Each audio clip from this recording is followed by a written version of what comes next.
What's going on, everybody? Brenden Schaeffer back here with another fantasy football video for the Brenden Schaeffer Fantasy Football channel. Click subscribe and like this video if you enjoy fantasy content. This one's going to be a little bit different than what we've done so far on the channel, as we've put out a lot of mock drafts so far this draft season. But this time we're going to show you a recap of a real draft that I had over the weekend with some friends in a 14-team league.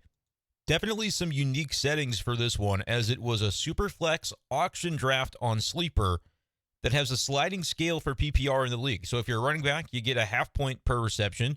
Wide receivers is full PPR, and then it's tight end premium, with tight ends getting 1.5 points per reception. All those settings and the lineup settings available, you can look at the top of this video in the text that I have here above the screen to kind of show exactly what we're working with in this one. But I wanted to do a little bit of a recap of how I thought this draft broke down, because I've never really done an auction draft like this. Sometimes it can be hard out there to find auction draft content. You go into a draft and say, well, my settings are different than what I'm finding on YouTube or what I'm finding on the articles that I read. And so it can be a little bit difficult to try and ascertain what should the values of some of these players be. But I just wanted to kind of take you through what happened in this draft. I'll talk about my team and some of the other teams that I think are interesting as we get into this season, and just kind of go from there. You can see my team here on the far right. I was the 14th team in the draft order, which really in auction drafts doesn't matter. It's just more of a nomination order until you get toward the bitter end. Guys have just $1 left per bid, and so it sort of does become a snake draft at the end. But I went in with a strategy of I'm going to save my money. I'm going to try to get a couple of first-round talents, and then I'm going to wait and wait and wait, and just kind of let the draft board come to me. And what ended up happening is quarterbacks in this league, even the ones that are kind of in the mid-tier, were really going for a premium. I don't know if it's very evident from the size of the screen that I'm putting on here. I don't know if I can zoom in on this or not. But if you can't read the dollar amounts, I'm just going to read you everybody's quarterback, what they paid for their QB1. Some of these prices were just, I thought they were out of control in the middle of the draft. And you don't really know until you get to the end of it to be able to look back and say, oh, here's what I should have done differently. But as these guys were going for pretty hefty prices, I was thinking, I'm going to kind of punt on the quarterback position and allow myself to kind of have more money than everybody else, and maybe I can outmuscle them at the end of the draft. And it is what sort of ended up happening. Now, is the result of that my lineup is not as strong because I kind of prioritize spending on my bench players rather than loading up on guys that would be in my starting group and then maybe having a dollar or two per bench player? That's another strategy that you could employ. But because of the deep nature of this league, we're starting 3 wide receivers, 2 flex, and a super flex. I decided that I really wanted to make an effort to prioritize depth and having a really strong bench in case of injury. Or in a better scenario, as my league mates who are watching this know, tends to be my strategy, I'm willing to make trades as the season goes along, whether that's a 2-for-1 trade to upgrade at one of my positions, or maybe a 3-for-2 that can net me a better quarterback too, or something of that nature. Those are the kinds of moves that I like to make. But here I'm going to read off the quarterback prices for the QB1s, and I'll show you the quarterback prices for QB2s as well. Let me know in the comments section below. Are you surprised by some of these dollar amounts spent on some of these mid-level guys? Like Josh Allen here going for 61, Joe Burrow the same. Not all that surprising. But Kirk Cousins going for 37. Jared Goff went for 30. Here's Deshaun Watson for 41. Justin Fields at 63. Tied for, I believe, the second most valuable, maybe third most valuable, with Jalen Hurts right here at 63 as well. Herbert goes for 54. Tua at 39. Matt Stafford for 12. Chevy and I were 2 of the last people to have a QB1, so I let him have Stafford. I end up with Kenny Pickett over here on the right for $10. Trevor Lawrence goes for 54. Lamar Jackson for 57. And Dak Prescott for 41. I was looking at some of those guys in the Dak to Kirk Cousins tier thinking, man, $37, $40 could buy me some real talent at other positions. And here's how I prioritize that. Austin Eckler at 38 and CeeDee Lamb at 32. Those are 2 guys that I think under normal settings would be considered first-round players. I don't know if you bump up some tight ends into that first-round tier. Probably quarterbacks end up in that first-round tier more so than your typical 1 QB leagues because, of course, this is Superflex. If you were to run a Superflex snake draft, you would probably see in a 12 or 14-team league at least more than half of those first-round picks end up being quarterbacks. So it makes sense that the top-end guys, all the way down to, I would say, like the Trevor Lawrence tier, I think he's like QB 7 or 8, but behind him, there should be a bit of a hefty drop-off. But interestingly enough, we really didn't see a huge drop-off to that next year of guys like Tua and Dak Prescott and Kirk Cousins, as well as Deshaun Watson, pushing in that $40 range. So I saw those prices and thought, it's going to be a little bit of a risk. But there are going to be some wide receivers late that I really, really like, and I'm going to get them for a song if I can just be patient. I almost regretted. I'll tell you a couple of the picks that I regretted as we go along. As the Eckler pick was being made, I was thinking, I want to not put myself into the position that I often do in auctions where I wait and wait and wait, and then I look up and there's no first-round players really left to bid upon. And so I've sort of watered down my roster by not being aggressive early. And I saw Christian McCaffrey over here going for $45 and thought, if Eckler is under 40, that's a pretty good value. But you got to remember, this is half-point PPR for running backs, full point for wide receivers. You're almost penalized by prioritizing running back, was something that I wanted to keep in my mind. But I felt like if I went with like a hero RB build where I just had one anchor, and Austin Eckler certainly is that, projected to be top 2 or 3 off the draft board this year in most leagues, that would be fine, and I wouldn't prioritize spending on running backs after that. And I think that's a strategy that worked out for me. Some of the other running back prices were honestly a little surprising to me early, with the notion in mind that you're almost penalized for picking running backs because of the lesser award for PPR. Guys like Najee Harris going for 23, Aaron Jones for 20, Jonathan Taylor for 28. Like, these seem like very reasonable prices, but I think that's about what it should be when you consider that other positions are more rewarded for their PPR prowess.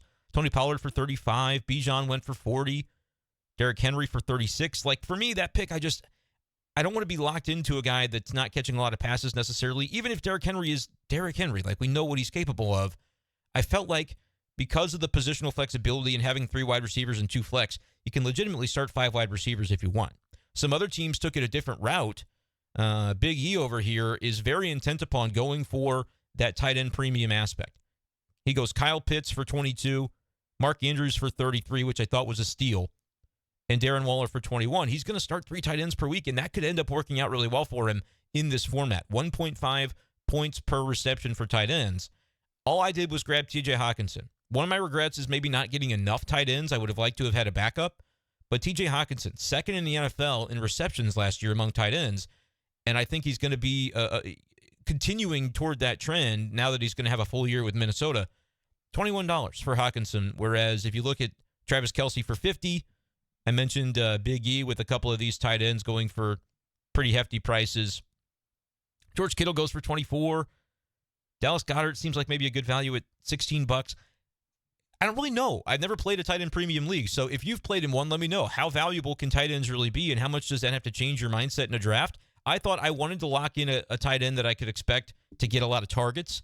Doesn't really matter touchdown equity. If you're just talking about the PPR aspect, Hawkinson was really my target, and I think I would have gone up to 25 or more on him. So to get him at 21, that was my third pick. I had Eckler, Lamb, and Hawkinson locked in, and I felt like I was a really balanced roster. As everybody else was spending on QBs, I just had to say, I hope there are any left by the time this gets wrapped up, because you can look at the Superflex spots too. Geno Smith for 27, Russ Wilson 25, Danny Dimes 27, Aaron Rodgers 37. They're just spending up on these QBs, even the mid ones like Derek Carr 16, Jordan Love 21. Mahomes went for 71. Kevin over here was really into locking up Lamar Jackson and Mahomes. Did it early. We'll see how that impacts his season. Anthony Richardson goes for 43. All of this money being spent on quarterbacks. I get it. They're valuable. But this isn't a 6-point per passing touchdown league. It's 4 points per passing touchdown. Kenny Pickett for $10. Ryan Tannehill for 5. And then load up on those other positions and put myself, hopefully, into an ideal position to make trades. Let's go over my roster a little bit specifically, and then I'll kind of look over the league and see anything else that jumps out at me. Just wanted to kind of do something different here on this video, different from the usual mock drafts that we do. But if you've got a mock draft league type that you want to see me run, say, hey, I want you to do more auction drafts on the channel. I want you to do a 16-team league. I've got a 16-team league coming up that has been a snake draft for years and years, but we're going to change it to auction this year because I think that is the most equitable way. Everybody has a chance at every player. Makes it really, really interesting. But let me know in the comment section below, what do you want to see from the channel as we continue to march toward Fantasy Football Week 1? And please hit that subscribe button if you like this content. I'm just starting this channel up. Not even 10 videos to my name on this channel, but Have already gotten some fun response from people and really enjoy making this content. So if you like it, if you want to help me out, throw me a sub. It's free. Here's my roster. Let's go over it real quick. Kenny Pickett, yeah, that's not an RB. It's not a QB1, but it is for me in the situation that I'm in. Eckler for 38, we spent up on. We got DeAndre Swift for $7. We went in on the wide receivers. That was our whole plan. They get 1 point per reception. We wanted to take advantage of that. CeeDee Lamb for 32. All right, we anchor ourselves with him. Then we go Christian Kirk and DeAndre Hopkins for $10 a piece. I thought those guys were really good values when I got them. Little did I know, I had players ranked above them later on in the draft that I was able to get for similar prices. So I think as we start, Kirk and Hopkins may be in my flex, or even one of those guys could be on my bench, depending on matchups weekly. Hawkinson, we feel really good about. Brandon Ayuk, Christian Watson for $12 a piece, I think is just tremendous upside. You know, in San Francisco, maybe Deebo Samuel is their number one still, but Ayuk, a little younger, definitely could still be considered an emerging talent. Excited to see what he can do. And Christian Watson, if you trust in Jordan Love at all, which he's looked pretty good that's like a baseball terminology. I'm thinking spring training. This preseason, the Christian Watson and Jordan Love connection I've been enthused about. So I want to see what he can do. And I mean, the touchdown upside for Christian Watson is undeniable if you watched his emergence last season. Ryan Tannehill, super unenthusing, right? Like, I'm not excited about Ryan Tannehill at all. But I do have that stack with DeAndre Hopkins, so that's a little bit fun. If that ends up panning out, I think Tannehill is a guy you can throw in your QB2 spot and be perfectly adequate with it. But it was what I was able to do with the bench that really made it worthwhile to not overpay on any of the quarterback options. Like, do I maybe wish I had a Brock Purdy for $9? I bid up, and I just couldn't stick with it. The bidding war on Brock Purdy. Do I wish I maybe had taken a flyer on like a Sam Howell? He goes for $8. Yeah, perhaps. It'd be nice to have a QB3 given the weakness at my top two spots. But I just decided I needed to prioritize the money that I could flex on my league mates if I didn't make those moves and didn't reach on anybody. I ended up with a bench full of guys that are targets of mine, guys that I really like having on my teams. Javonte Williams for $12. He was a late nomination, so nobody really had the money to fight me for him by the time it came around. I'd have paid up to $15 to $20 for Javonte Williams, I think.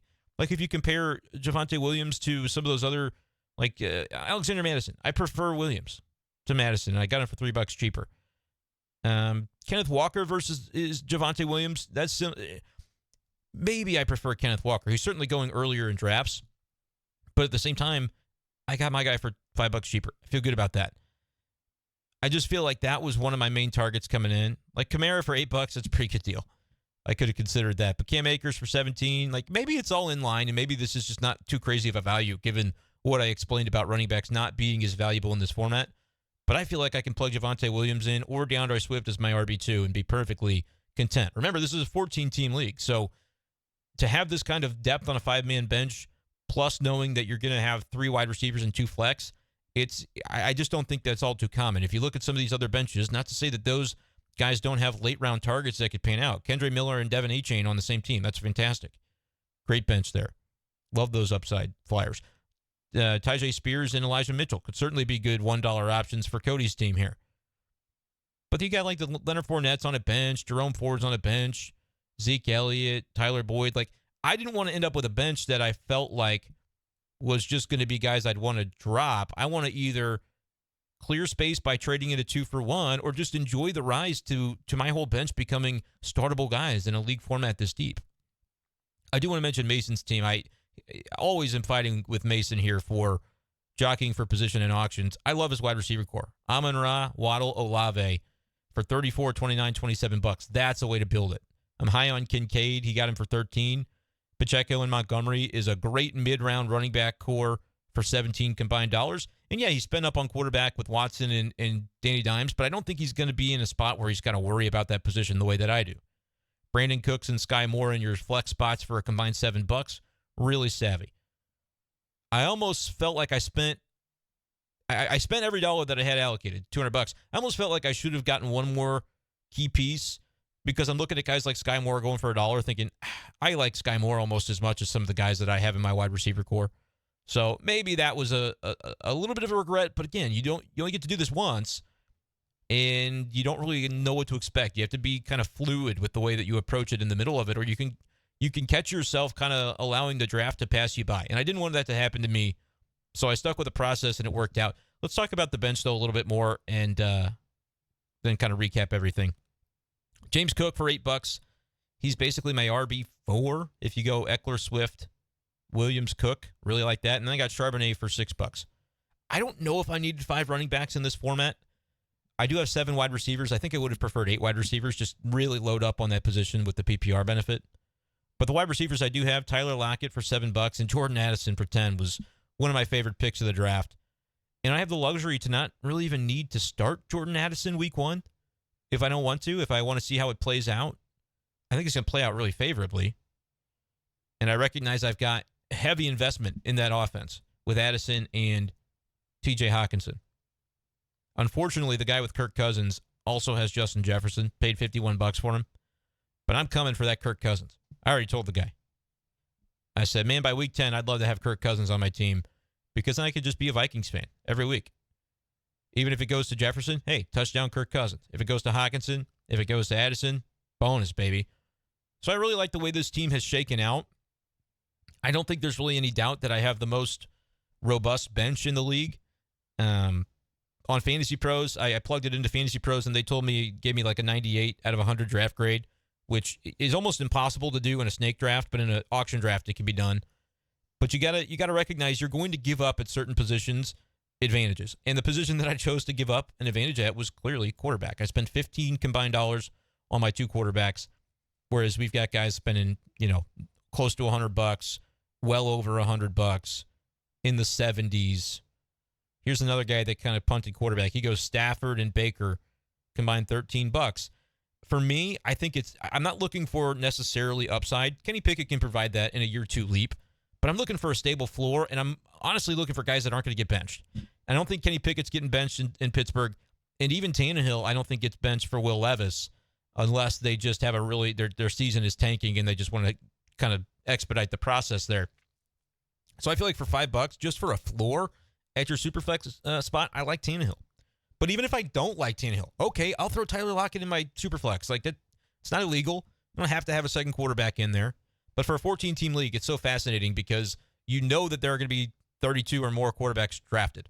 Right? We've got 28, and then with Lance Trask going, Jones, Murray, Purdy, Garoppolo, that's like 35, 36 quarterbacks taken. I think that is a fascinating 34. My math was bad there. It's a fascinating situation to be in. I love these kinds of leagues. Let me know what's the most fun kind of league you play in. Would you ever consider doing a league like this? I'm a little worried about how the tight end premium stuff's going to play out. Only having one tight end, but maybe I can find a way to make a trade. Maybe I can pick somebody up off of waivers.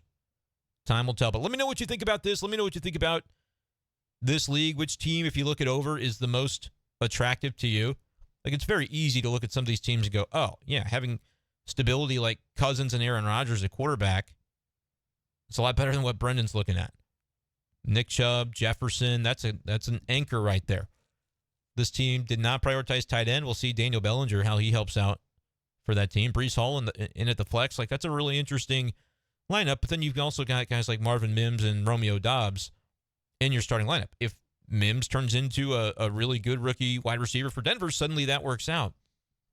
But it's so interesting. You've got to decide where you're going to kind of allow yourself to miss a little bit when it comes to a league this deep.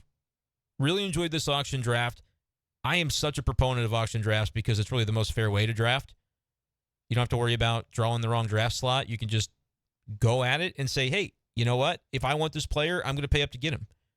And if somebody else wants him more, that's going to land on that guy's team. So I really, really love that aspect of auction drafts. If you watch my videos, my mock drafts, you know that I'm heavy on wide receivers. Hero RB, the video I did on Hero RB a couple of weeks ago, already the most viewed video on my channel by far.